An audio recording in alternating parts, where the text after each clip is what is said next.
Donc qui accusera les élus de Dieu? Puisque c'est Dieu qui justifie. Amen.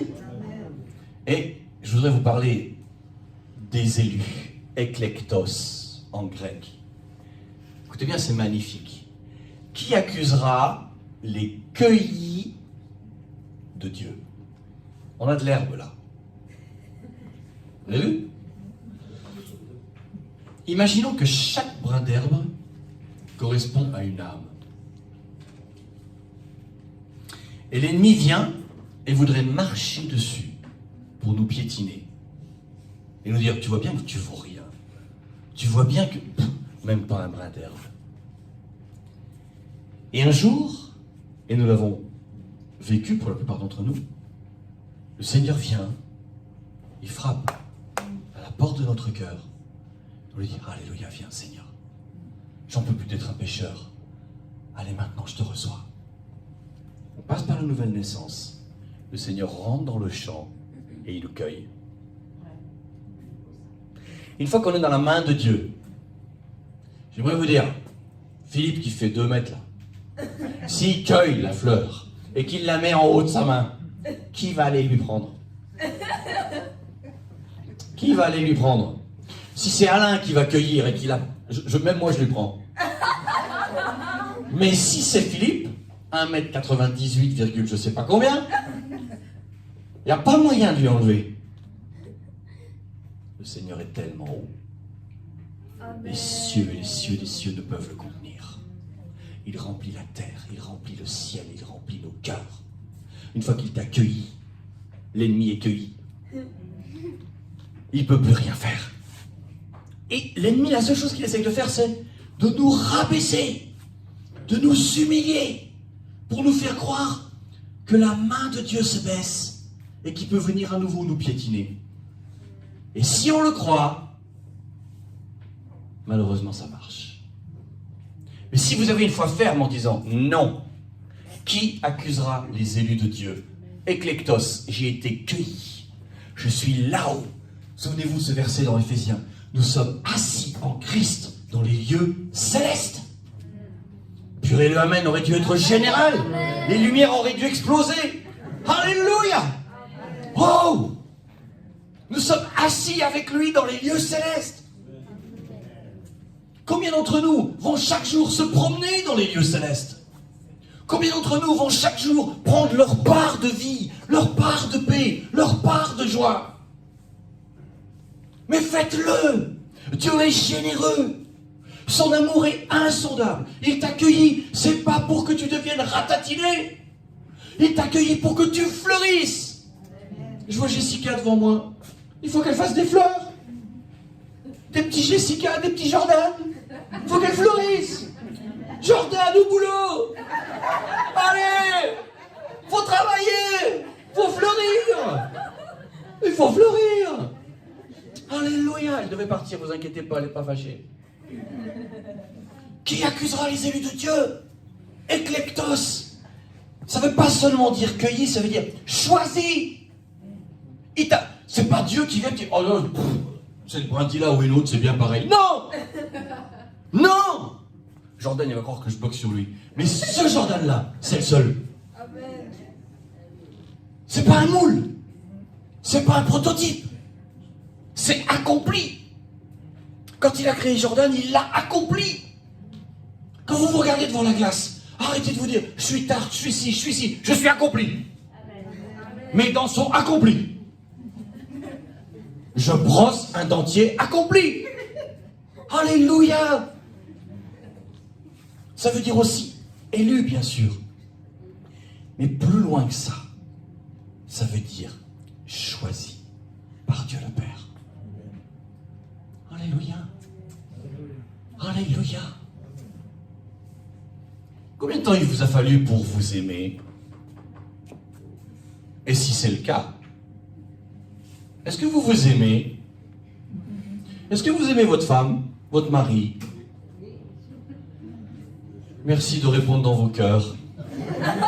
C'est plus prudent. Je vais vous dire une chose. Il faut du temps pour apprendre à s'aimer. Vraiment. La plupart du temps, on dit, oui, je m'aime bien. Tu t'acceptes. Tout au plus. Alors, comment veux-tu aimer celle ou celui qui est à côté de toi? On a du mal à s'aimer soi-même, et on essaye de galoper dans le vide, pour aimer l'autre. Il faut du temps à genoux.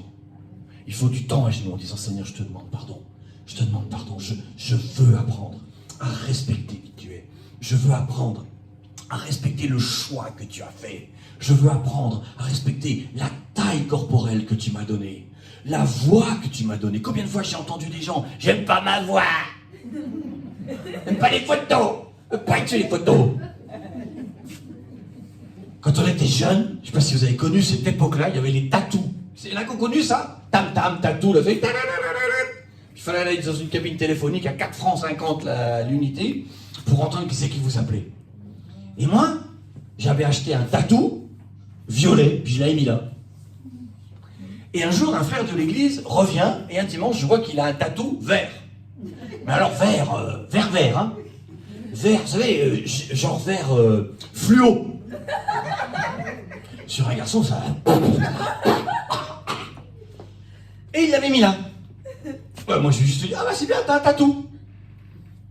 Et puis, je ne sais plus combien de temps, sa amie, il vient me voir un jour, il me dit, ah, faut que je te parle. Je dis, oui. Il me dit, j'ai un tatou. Je dis, ah oui, j'ai vu. J'ai vu. Il me dit, mais moi, il est vert. Je dis, oui, j'ai vu. J'ai pas parlé du côté fluo, mais j'ai vu quoi. Et il me dit, c'est un traumatisme. Parce que je ne suis pas comme toi. Toi, tu prêches. Toi, tu es dans le ministère. Tout le monde t'aime. Moi, je me supporte même pas sur une photo. J'ai fait exprès d'acheter un tatou d'une autre couleur et je l'ai mis dans l'autre sens que toi. Pour me démarquer. Au moins, en disant ça, il commençait à s'approcher d'une certaine prise de conscience qui peut générer une guérison. Amen. Arrêtez de vous laisser accuser. La plupart du temps, les gens ne sont pas malades de maladie, mais malades de souffrance. Qui fait que.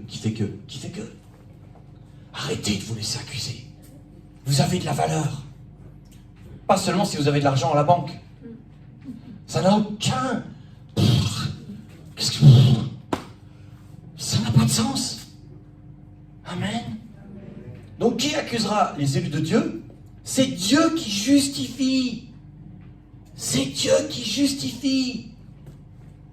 Dikaou, en grec, qui veut dire, c'est Dieu qui nous rend justes comme nous devons être. Nous, on veut toujours être l'autre. Mais Dieu nous rend justes de manière juste. Pas juste comme on voudrait être, mais juste comme nous devons l'être. Et c'est très différent. Amen. Verset 34. Qui les condamnera? Christ est mort, katakrino, qui veut dire porter un jugement, qui veut dire digne de châtiment. C'est ça que le diable pose sur ta vie. Il veut absolument que tu acceptes le fait que tu es digne de châtiment. Mais je vous rappelle que nous sommes dans Romains 8, même si vous n'avez pas la Bible sous les yeux. On est dans Romains 8, versets 1 et 2, je vous le cite. Ah, c'est pour ça. Ah, vous avez fait... ok, vous aussi, vous avez appris par cœur la Bible. Ok. Ah, d'accord, je comprends mieux. Romains 8, versets 1 et 2. Il n'y a donc maintenant aucune condamnation pour ceux qui sont en Jésus-Christ. En effet, la loi de l'esprit de vie en Jésus-Christ m'a affranchi de la loi du péché et de la mort. Amen.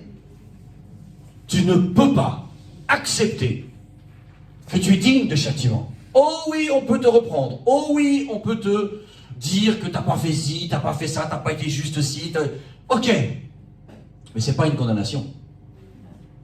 C'est une remise dans le droit chemin. Ça n'a rien à voir. Ça n'a rien à voir. Amen. On va faire court. Je vais juste finir avec ce verset 34. Qui les condamnera? Christ est mort, bien plus. Il est ressuscité. Il est à la droite de Dieu et il intercède pour nous. Donc l'accusation s'est réglée, puisque la Bible me dit qu'on ne peut pas m'accuser, puisque Dieu le Père en personne me justifie. On ne peut pas non plus me condamner, puisque la parole me dit que, à cause du fait que Christ est mort, à cause du fait qu'il est ressuscité, on ne peut plus me condamner. Est-ce que c'est pour ça que je dois devenir paresseux? Lire la Bible une fois par mois, prier comme les oiseaux, ça y est, j'ai fini. Non. La grâce n'est pas un passe-droit. La grâce est un fil de vie qui m'aide à tenir et à venir piocher dans sa présence pour garder intacte l'espérance qu'il met en moi. Amen. Mettez-le en pratique. Arrêtez de vivre le front baissé. Arrêtez de vivre comme si vous ne valiez rien. Arrêtez de croire que votre péché est plus fort que l'amour de Dieu. Nous avons péché et on ne pourra pas faire autrement. Mais rien ne fera en sorte que Dieu vous lâche la main. Amen. Seigneur, merci pour ce week-end de grâce, ce week-end de paix. On veut simplement se mettre devant toi. Seigneur, apprends-nous à faire la différence entre la prise de conscience et le moment où on va aller trop loin et tomber dans la tristesse, dans la dépression. Apprends-nous à faire la différence entre le moment où j'ai besoin d'être repris et le moment où moi-même je m'enfonce. Et je prie aussi pour tous ceux qui ont encore des problèmes d'identité, du mal à s'aimer, que ça s'arrête. Parce que ton amour est plus fort que toute chose. Sois glorifié. On te remercie de tout notre cœur. Au nom de Jésus. Amen.